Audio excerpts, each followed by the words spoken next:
নমস্কার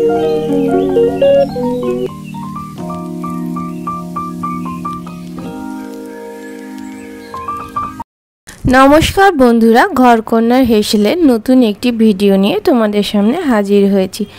আজকে হচ্ছে বৃহস্পতিবারের সকাল এখন 7টা মতন বাজে। তো এখন 7টা থেকে ব্লগটা শুরু করছি। তো চলো, ঘুম থেকে উঠে পরে আমি এই জানলার পর্দাটা সরিয়ে দিলাম আর জানলাটা একটু খুলে দিলাম। আর বাইরে এত সুন্দর ফুরফুরে হাওয়া দিচ্ছে আজকে যে মানে ভীষণ ভালো লাগছে। কদিন ধরে যা গরম পড়েছিল, আজকের হাওয়াটা খুবই ভালো লাগছে।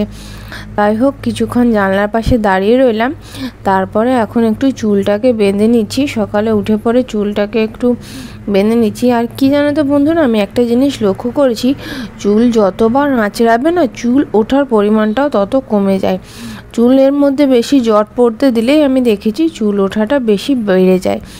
তো যাই হোক, চুলটাকে আঁচড়ে নিয়ে মুখের মধ্যে একটু ক্রিম লাগিয়ে নিলাম, আর এই ঠোঁটে একটু লিপ বাম লাগিয়ে নিলাম, আর হালকা করে একটা ছোট্ট টিপ পরে নিলাম। এই হচ্ছে আমার সকালবেলার সাজগোজ। ওর থেকে বেশি আর সকালবেলার সাজগোজ কিছু হয় না। তো এটা করে পরে আমি এখন যাব ঠাকুর ঘরে। প্রথমেই ঠাকুরের যে বাসনগুলো, সেই বাসনগুলো ধুয়ে ঠাকুর ঘরটা মুছে নেব। আর তার আগে বেডটাকে একটু ক্লিন করে নিচ্ছি। আর আমি এখনও এই জামাটা চেঞ্জ করিনি। সকালে উঠে পরে আমি আগে এই কাজগুলো করে নিচ্ছি, তারপরে জামাটাকে চেঞ্জ করে ঠাকুর ঘরে যাব। আর এখনও বেটু ঘুমিয়ে আছে। আর এই ঢাকাটা আমরা নিয়েছিলাম, তো এই ঢাকাটা এখন গুছিয়ে রেখে দিচ্ছি। আর রাত্রেবেলা যেহেতু এসি চলছিল, তো সেজন্য রাত্রেবেলাতে মোটা ঢাকাটাই লাগছিল।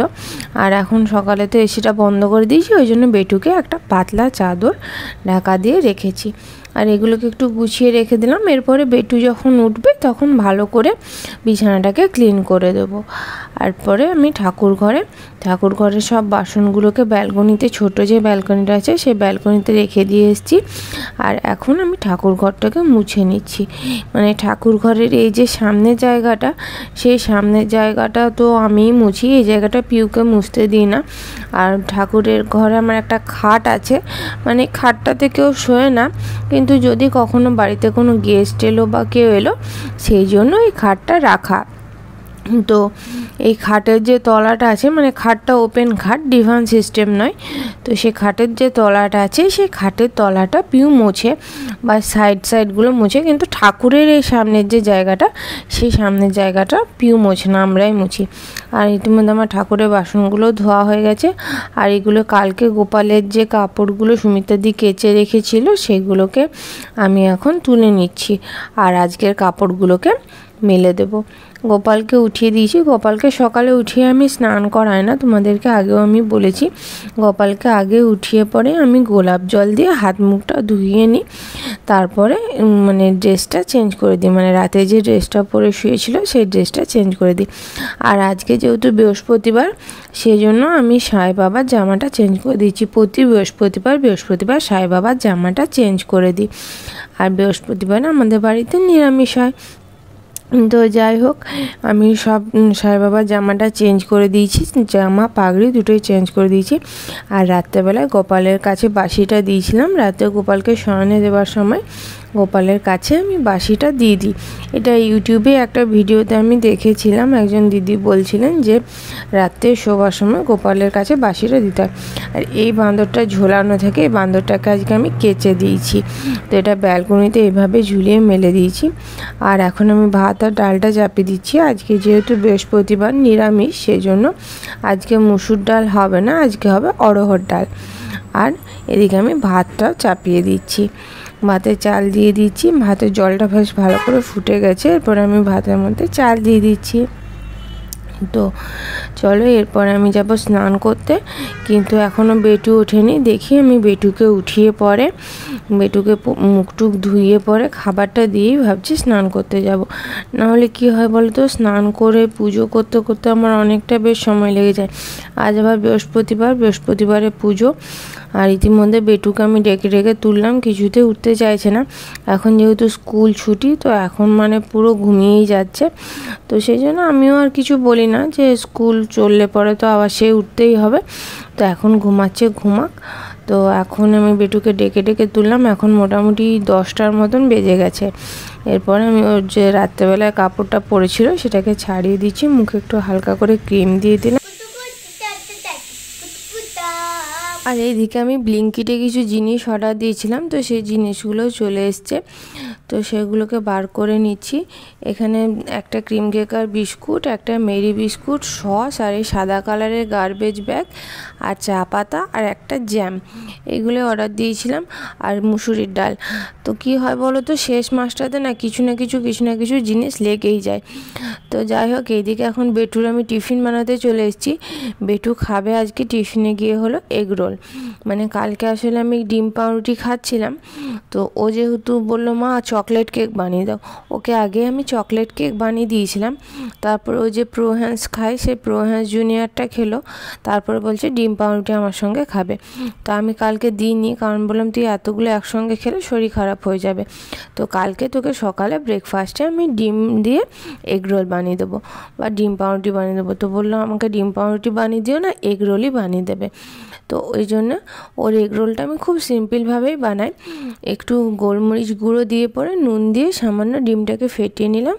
আর এখানে ঘরে আমরা যে রুটিগুলো বানাই, সেই রুটিগুলো দিয়ে পরে আমি বাটার দিয়ে ভালো করে দু পিঠটা সেঁকে নিলাম। ওর এগ রোলের মধ্যে আমি কোনো সবজি বা কিছু দিই না, কারণ ও সবজিগুলো খায় না, সবজিগুলো বার করে ফেলে দেয়। আর এখানে ওপর থেকে একটুখানি টমেটো সস দিয়ে দিলাম। এই টমেটো সসটা যেহেতু মানে ঝাল নয়, সেই জন্য এই টমেটো সসটাও খেতে পারে। দিয়ে ওপর দিয়ে র্যাপ করে দিলাম।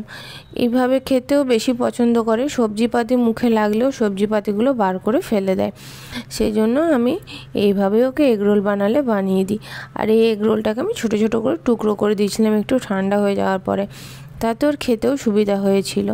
তো যাই হোক, ওকে এখন আমি খাবারটা দিয়ে পরে আমি চললাম স্নান করতে। এখন প্রায় 11টার মতন বেজে গেছে। এরপর আমি স্নান করব, বৃহস্পতিবারে পুজো করব। তো আমার স্নানও হয়ে গেছে।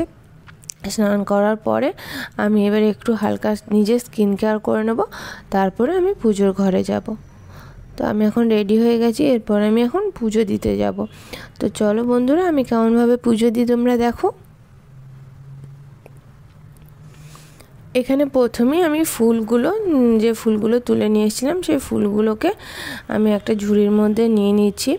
ফুল কখনো ধুতে নেই, এটাও আমি ইউটিউব দেখেই শিখেছি।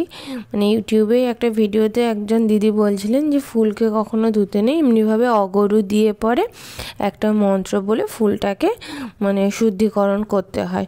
তা আমিও সেটাই তারপর থেকে করি। আমি যদিও আগেও কখনো ফুল ধুতাম না, তবে আগে অগরুটা দিতাম না, এখন আমি অগরু দিই ফুলের মধ্যে। আর এরপরে আমি একটু চন্দন বেটে পরে ফুলের মধ্যে অবশ্যই চন্দন দিতে হয়, মানে গোপালকে তো অবশ্যই চন্দন দিতে হয়। এরপর আমি গোপালের স্নানের জলটাকে রেডি করে নিচ্ছি, একটু চন্দন দিয়ে পরে একটু জল দিয়ে পরে এরপরে এখানে একটু সামান্য অগরু দিয়ে দিচ্ছি, আর একটা তুলসী পাতা। আর তুলসী পাতাটাকে না আমি গোটায় দিচ্ছি, কারণ তুলসী পাতা না ছিঁড়তে নেই। আর একটা ফুলের পাপড়ি কয়েকটা দিয়ে দিলাম। এইভাবে আমি গোপালের স্নানের জলটা রেডি করে নিয়ে গোপালকে স্নান করে নিই।